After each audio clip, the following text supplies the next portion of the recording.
It was a special holiday on the island of Sodor. Bertie the bus was working harder than ever before. All the engines were busy too.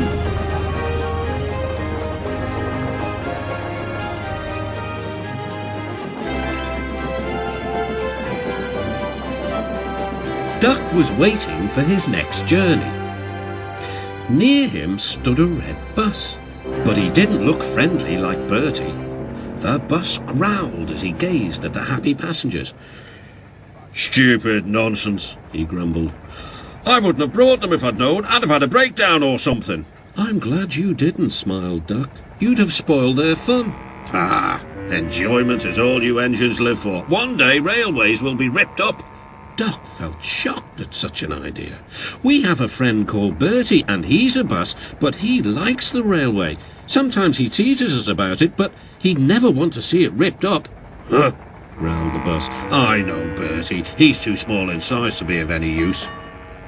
Duck took no notice.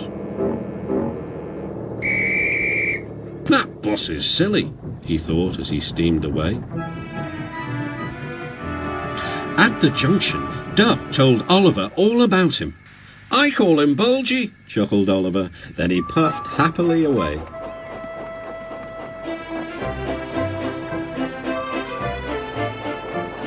But that afternoon, when the two engines met again, Oliver was no longer laughing. "Bulgy's friend has come," he said. "He's rude too. He's taking Bulgy's passengers home so as to leave Bulgy free to steal ours." "But he can't," objected Duck. "Bulgy says he can get them to the big station before us." "Rubbish," replied Duck. "It's much further by road." "Yes," continued Oliver, "but Bulgy says he knows a shortcut."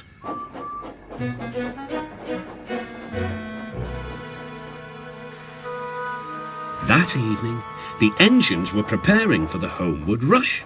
"Where are the passengers?" they wondered. "Look!" shrilled Oliver. "Look at Bulgy! He's a mean scarlet deceiver!" Bulgy was wearing a large sign saying "Railway Bus." "Yaboo snubs!" he jeered as he roared away. "Come on," puffed Duck to his coaches. "Let's see what he's up to."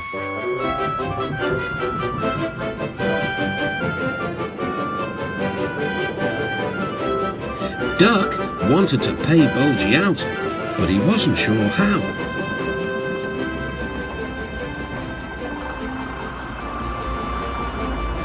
Then, in the distance, Duck saw a man waving a red flag. That meant danger. The line here crosses a narrow road, and there was Bulgy, wedged firmly under the bridge. "So this was his shortcut," chuckled Duck. "He tricked us," shouted Bulgy's passengers. "He said he was a railway bus, but he wouldn't accept our return tickets. He wanted us to think railways are no good." Duck's crew examined the bridge. "It's risky, but we must help the passengers."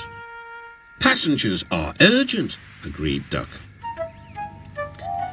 Duck slowly and carefully set off across the bridge. Bulgy wailed as he felt the bridge quiver.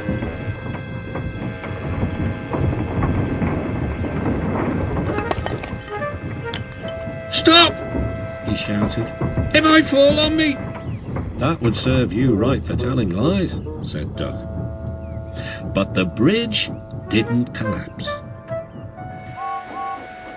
Duck made good time, and all the passengers caught their trains. The bridge is now mended, but not, unfortunately, Bulgy and his ways. He never learned sense. He's a hen house now, and his lies can do no harm. The hens never listen to them anyway.